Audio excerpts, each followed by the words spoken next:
Are you looking for a quick understanding of the hero's journey that can help you with your story right now? And better yet, that isn't just a list of all of the steps. Well, you're in the right place. In this lesson, we're going to cover what the journey or monomyth is, the 3 key moments that define it, and the quickest way to decide if it's the right tool for you to use.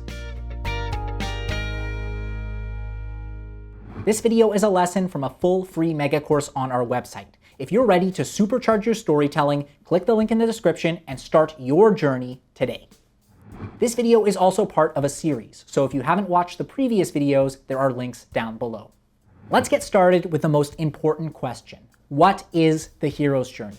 The hero's journey is another word for the monomyth, which is a story structure model that Joseph Campbell outlined in his book, The Hero with 1,000 Faces. Basically, Campbell analyzed as many myths that he could find from around the world and looked for common elements. Then he took all these elements and compiled them into one set of steps that underlines all of the world's greatest stories. Here is a diagram of the hero's journey. As you can see, it contains a bunch of steps. At the start of this mini course, we explained how steps are usually one of 2 things, a phase or a moment.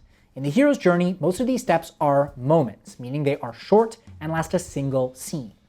Contrast that with 3-act structure, which we covered in the last lesson, which instead is mainly made up of phases that last longer and contain multiple scenes. There are 3 key moments that define the hero's journey, and some common terms that originate from it. The first is the call to adventure, which is a kind of inciting incident or catalyst that starts the plot or a story. In the hero's journey, the hero is usually hanging out in their normal world when suddenly they are called onto an adventure. One of the most obvious examples is in Star Wars, when Luke receives the iconic hologram from Princess Leia. This call to adventure usually comes from outside their normal environment, and it lays out their goal pretty clearly. The second key moment is the supernatural aid. Another way of thinking about this is the meeting with the mentor. In this step, the hero will, you guessed it, meet with the mentor. For Star Wars, that's Obi-Wan. This is usually a wise old man that possesses magical powers or has been on a similar journey before and will offer training and guidance to the hero. Then the hero sets off. The hero's journey includes a moment called the crossing of the first threshold, which is similar to the break between Act 1 and Act 2 that we covered in the last lesson. Usually there is some big external change and the hero commits to their goal. And then comes the third iconic step, the road of trials, where the hero faces a series of obstacles and challenges. This bumpy phase is not unlike the bumpy Act 2 from the last lesson. The hero will then normally find something Campbell calls the ultimate boon. This is usually some magical power or object that can help them and their community. There's also an element of apotheosis and or resurrection, where the hero may die and come back to life or ascend to a godlike status. And finally, the hero returns to their normal world and, with the help of the ultimate boon, changes their world for the better.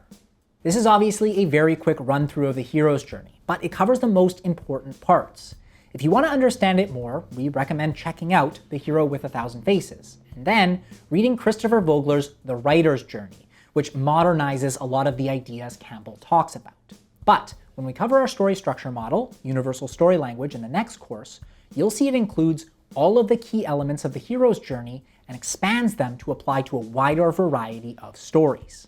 Speaking of which, what is that quick trick to see if the hero's journey is right for you? If you're considering using this model, know that it works best in a specific type of story.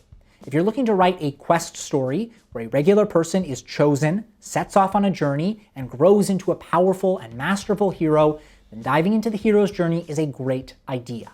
It works best in adventure stories, quest stories, and stories where the main character goes from 0 to hero. It also works well if the main character is the chosen one, or has some epic destiny.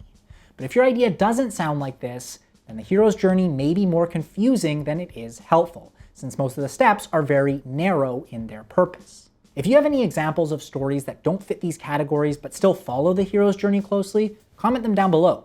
You should now have a basic understanding of what people are talking about when they talk about the hero's journey, 3 telltale signs that it may be in use, and how to decide if it's right for your story. And in the next lesson, we'll cover a few other popular models you may or may not have heard of. But if you want to see how the hero's journey relates to the other topics we've covered, the extended version of this lesson explores where the want, need, goal, and epiphany fit in, covers how the hero's journey relates to a useful concept we covered in the last extended lesson, and breaks down an in-depth example of the hero's journey in 2014's The Lego Movie. See you there.